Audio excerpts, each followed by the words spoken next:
يا أيها الذين آمنوا صلوا عليه وسلموا تسليما اللهم صل على سيدنا ومولانا محمد وعلى آل سيدنا ومولانا محمد كما تحب وترضى لك أن تصلي عليه. الصلاة والسلام عليك يا سيدي يا رسول الله، الصلاة والسلام عليك يا سيدي يا حبيب الله، الصلاة والسلام عليك يا سيدي يا خير خلق الله، وعلى آلك وأصحابك يا سيدي يا شفيع المذنبين. السلام عليكم ورحمة الله تعالى وبركاته. I've come all the way from Nottingham. I've traveled over 140 miles, and you live in Leyton, and I come and do Jummahs purely for the sake of Allah, and I'm giving you salam, and it's wajib upon you to reply back to that salam, so I'll do it once again. Assalamu alaikum wa rahmatullahi ta'ala wa barakatuhu. And when the Quran, Allah Ta'ala gives us the hukum to read salawat and salam upon the Dhat of Rasulullah sallallahu alayhi wa sallam, is wajib that all of you read Durood Sharif as well. So we'll start that once again.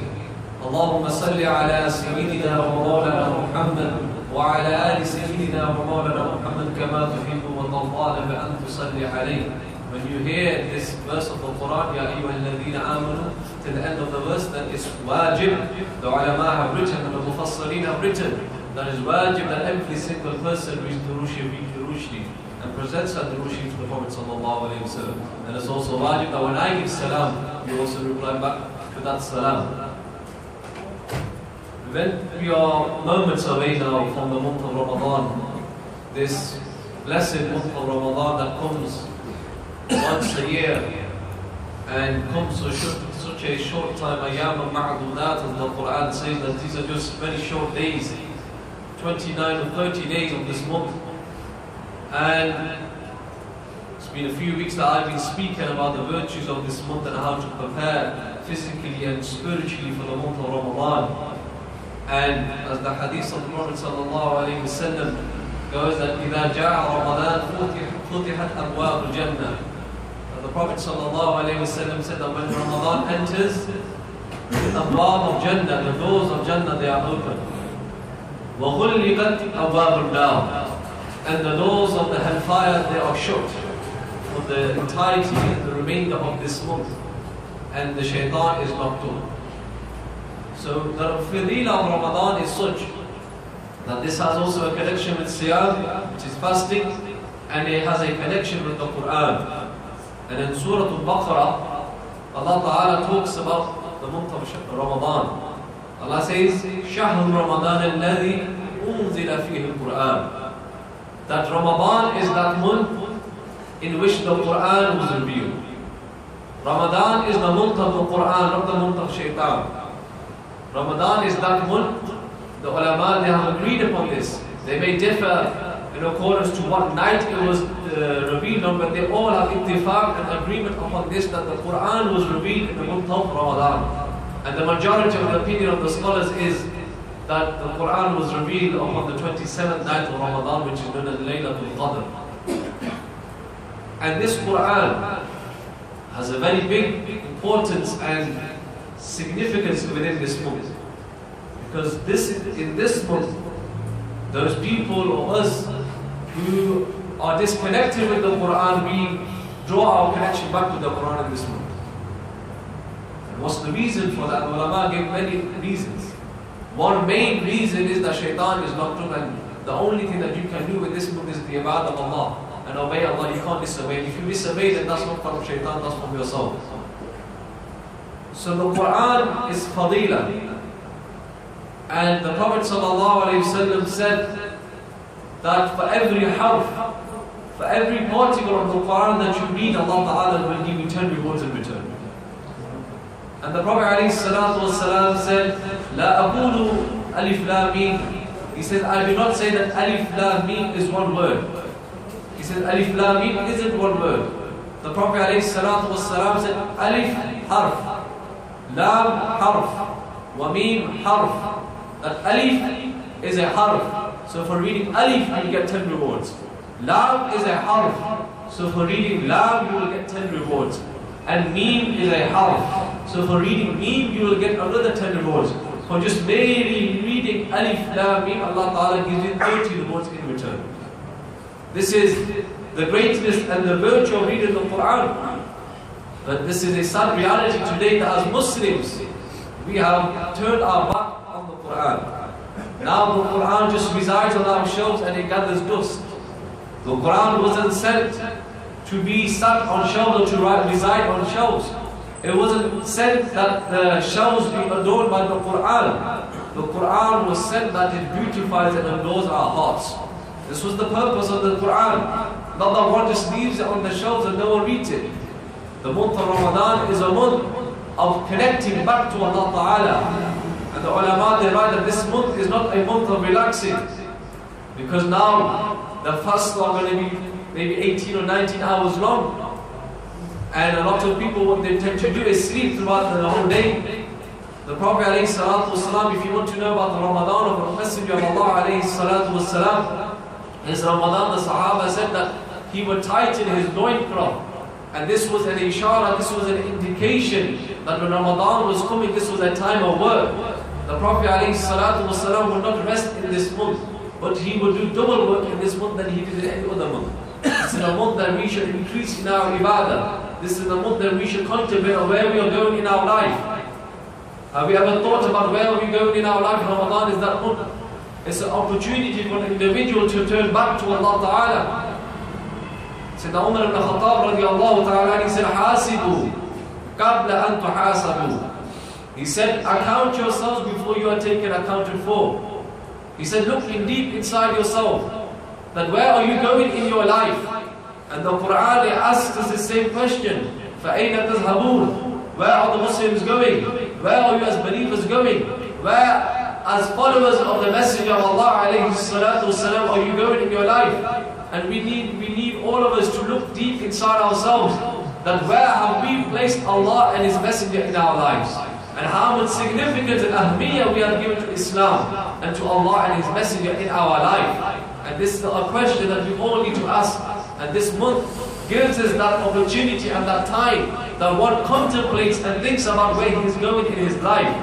And if he is going wrong, then he turns back to Allah Ta'ala. And if he's turned to Allah Ta'ala, then he prays to Allah Ta'ala that Allah gives him istiqamah upon Islam. Allah Ta'ala makes him firm upon his religion, even after Ramadan. So this is a month of great contemplation. And where are we going in our life? What are we doing with our lives? How much precedence and how much preference do we give to Islam in the other months apart from Ramadan? What seems to be the situation nowadays is, in Ramadan, the masajid are full for every salah. And when Ramadan leaves, or before Ramadan, there are the same people that used to pray normally after and before Ramadan. We have become part-time Muslims. Muslims are only praying this month of Ramadan. Ramadan wasn't sent for this purpose. It was sent for this purpose that throughout the entire months that you have been praying to Allah Ta'ala, Ramadan is that month where you strengthen that connection with Allah Ta'ala. And if you're thinking that I'm too sinful now, I can't change, Allah Ta'ala won't forgive me, then have you forgotten about that story of the man of Bani Israel? When the Messenger of Allah alayhi salatu wasalam was sitting with his Sahaba one day, and the Prophet sallallahu alayhi wasallam, he told a story to the Sahaba of a man from the tribe of Bani Israel. The Prophet ﷺ said that there was a man from Bani Israel, and he had killed 99 men. He had killed 99 men. He was a serial killer. He went to someone because remorse entered his heart, and he said that, will Allah Ta'ala forgive me? And he said, how will Allah Ta'ala forgive you? You've killed 99 men. So you know what he did? He killed that person as well. He completed his century. He completed his century. And after he killed that man, remorse then entered his heart once again. And he thought to himself that I should now return back to Allah Ta'ala. But this man said, Allah will forgive me. So what that man did, he went to a scholar. And that scholar was a alim of the kitab, and he said the same thing to that same scholar. He said that I've killed 100 people in my lifetime. He said, will Allah Ta'ala forgive me? He said, of course Allah Ta'ala will forgive you. He said, there are people that live in a nearby village, they are called the Salihin. He said, go and spend your life with them and go and ask forgiveness from Allah Ta'ala at the place that they are residing. And Allah Ta'ala will forgive your sins. Now this man sets off to that certain place where this scholar had told him to go, where those pious men of Allah Ta'ala were worshipping Allah Subhanahu wa Ta'ala. But on the way, Malakul Maut came to him and took away his life. Now when the angels went back to Allah Ta'ala, they said, Allah, this person has killed 100 men in his time. So this person, his destination should be the hellfire. But the other angel was saying, Ya Allah, he was on the way to ask for your forgiveness. So now he should be put into paradise. He should be forgiven. Allah Ta'ala said that the only way to resolve this argument between you two is that the space that he left the town, for example, the town that he was leaving, if he was closer towards that town, then he will enter the hellfire. But if he was closer to the destination of those pious people, then Allah Ta'ala said that I will enter into Jannatul Firdaus. And what Allah Ta'ala did, He decreased the length of that man when he was going towards the Salihin, and He increased the length of that man when he was going towards the Salihin, and He decreased the length that he was coming from. So in return, when the Malaika went and they measured the length, they said, Ya Allah, he was more towards going to the pious people. Allah Ta'ala said, for this mere intention that he was more near to going, and he had this intention of forgiveness, I have forgiven his entire sins, and he will enter Jannatul Firdaus. And the Prophet ﷺ said that this person didn't even ask for forgiveness. He just made this mere intention, and Allah Ta'ala forgave his sins and entered into Jannatul Firdaus. If a person can kill 100 men, and Allah Ta'ala still can forgive him, then we haven't done that many sins, Allah Ta'ala will forgive us. So never have this ideology or mentality in your mind that because I'm too sinful, Allah Ta'ala will forgive me. The Prophet ﷺ said Allah Ta'ala forgives every single person apart from the mushrik. Apart from the individual who does shirk, Allah Ta'ala does not forgive that. But Allah Ta'ala Subhanahu wa Ta'ala will forgive anything as long as the person returns to Him with a sincere heart. And if you make one step towards Allah Ta'ala, then Allah Ta'ala will change your life in a manner that you can't even comprehend. There was a man by the name of Sayyidina Bishr al-Hafi. Sayyidina Bishr al-Hafi was in the time of Imam Ahmad bin Hanbal. This man used to drink a lot, and he was always drunk, and he was always far away from Islam. And the reason why I'm telling you this story is because I want to highlight how Allah Ta'ala changes the destiny of some people, especially those people who make this intention to turn back to Allah Ta'ala. Sayyidina Bishr al-Hafi used to drink a lot. He was always in a state of drunkenness. He would always be drunk. And one night, after he had left his home and he was drunk, he found the name of Allah Ta'ala on the floor. Now, even though he was drunk and he was out of his senses, he realized that this name of Allah Ta'ala shouldn't be on the floor. So what did Bishr al-Hafi do? Bishr al-Hafi picked up that piece of paper and he went to a perfume shop. And when he arrived at the perfume shop, he said to the person that apply perfume on this because this is the name of Allah. So then he returned back to his house, and Bishr al-Hafi, he placed that piece of paper in a high place in his house. He honored the name of Allah Ta'ala. That very same night Bishr al-Hafi went to sleep, and he had a dream. And in that dream he heard a voice, and that voice said, "Oh Bishr, you have honored my name in this dunya, I will honor your name in this dunya and in the akhirah." And the way that Allah Ta'ala honored Bishr al-Hafi in this dunya and in the akhirah, that when he passed away from this dunya, someone asked him, "Ma fa'ala bika ya Bishr?" They said, "Oh Bishr, what did Allah Ta'ala do with you?" He said, "Allah Ta'ala forgave me." And he said that, "What gift did Allah Ta'ala give you?" He said, "Allah Ta'ala forgave all those people who attended my janazah." And he said, that person said, "What else did Allah Ta'ala give you?" He said, Allah Ta'ala forgave all those people who followed my janazah all the way to the graveyard. They said, what else? He said that Allah Ta'ala has forgiven every single person until Yawm al-Qiyamah who loves Sayyidina Bishr al-Hafi. And Imam al-Zahabi, he mentions this quote of Sayyidina Bishr al-Hafi in his book Siyar wa A'lam al-Nubala. And they say that night when he changed, when Allah Ta'ala changed him, he became the greatest scholars of his time. To the extent that they said that the dogs of Baghdad Sharif, because Bishr al-Hafi means someone who doesn't wear any shoes. And say that Bishr al-Hafi wouldn't wear any shoes. They say the dogs of Baghdad, they would never urinate in the streets of Baghdad because say that Bishr al-Hafi used to walk in the streets. Allah Ta'ala gave him such an honor because he made this mere intention to turn to Allah Ta'ala that he even made the animals have respect for him. And they say that when he passed away from his dunya, 1 million people attended his janazah. 1 million people in that time. There is no social media. There is no Facebook, Instagram, Twitter, WhatsApp, whatever you have it. But Allah Ta'ala placed the love of the people of that time to say that Bishr al-Hafi. And Allah Ta'ala ordered those people to come and now attend the janazah of Sayyidina Bishr al-Hafi. And they say that his janazah, it began at Salatul Fajr. And at Salatul Isha, they arrived at the graveyard.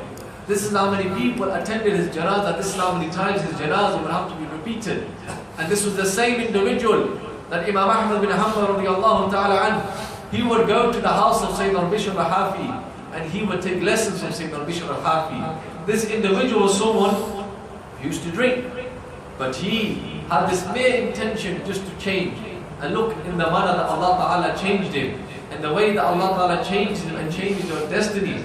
This is out of our comprehension. So this month of Ramadan is a month of change. We should make this firm resolve and firm intention that we now turn back to Allah Ta'ala and we ask the forgiveness of Allah Ta'ala. The Sahaba narrate that one day the Prophet Sallallahu Alaihi Wasallam, he was climbing onto his pulpit, onto the mimbar, and on the first step the Prophet Alaihi Salatu Wasallam said Ameen. And then they went on to the second step and they said Ameen. And then on to the third step they said Ameen, and then they sat down. Sahaba asked Ya Rasulullah Sallallahu Alaihi Wasallam that normally when you sit on the mimbar, you never say Ameen after every step. Why is it that you today said Ameen? And the Prophet Alaihi Salatu Wasallam told them, he said, Sayyidina Jibreel Alayhi Salam came to me and he said to me, Ya Muhammad Sallallahu Alaihi Wasallam, that person may be disgraced. That person be disgraced that when Ramadan comes, he does not attain the forgiveness of Allah Ta'ala. And the Prophet Sallallahu Alaihi Wasallam said, I replied Ameen to the dua of Sayyidina Jibreel Alayhi Salam. And the dua of a Nabi is never rejected. And then the Prophet Sallallahu Alaihi Wasallam said that I said Ameen the second time.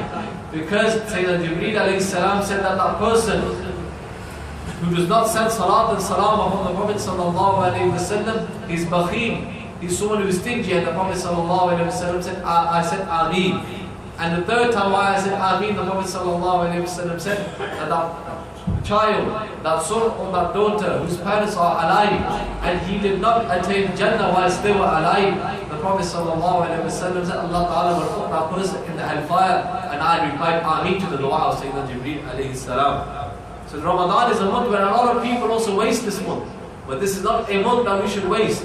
This is a month that we should go back and ask the forgiveness of Allah Ta'ala and connect with the Quran. This Quran that was revealed in this month we should connect back to and think about what the Quran tells us and find ourselves in the Quran. One of the karamat of Sayyidina Ali radiallahu ta'ala anhu was that when he would mount his horse, they say that Sayyidina Ali radiallahu ta'ala anhu, before mounting his horse, before he put his right foot in his horse, he would start from Surah Al-Fatiha. And before he had climbed over by his left foot, he would have finished one nas.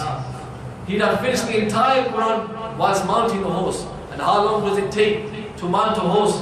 3 or 4, 5 seconds it takes to mount a horse. But this was the miracle of Sayyidina Ali radiallahu ta'ala anhu, that before climbing and mounting his horse, he could finish the whole Quran. And Imam Abu Hanifa, one of his miracles and karamat was that in the month of Ramadan, he would finish the Quran 60 times. 60 times he would finish the Quran, and we should all make this intention that we cannot even finish 60, but we should make this intention that we finish at least one Khatm al-Quran, we finish one Quran in the month of Ramadan, inshaAllah ta'ala. May Allah ta'ala give us tawfiq that we better ourselves in this month of Ramadan and we attain His full blessings. وأقول لهذا وأستغفر الله لي ولكم وآخر دعوانا الحمد لله رب العالمين. Every Fridays after Salat al-Asr I have my dars in English, those brothers of time please to attend this dars. I'll start in the tafsir of Surah al-Fatiha, so those brothers of time please to attend this. Follow me, you can stand up and fill in the gaps you see.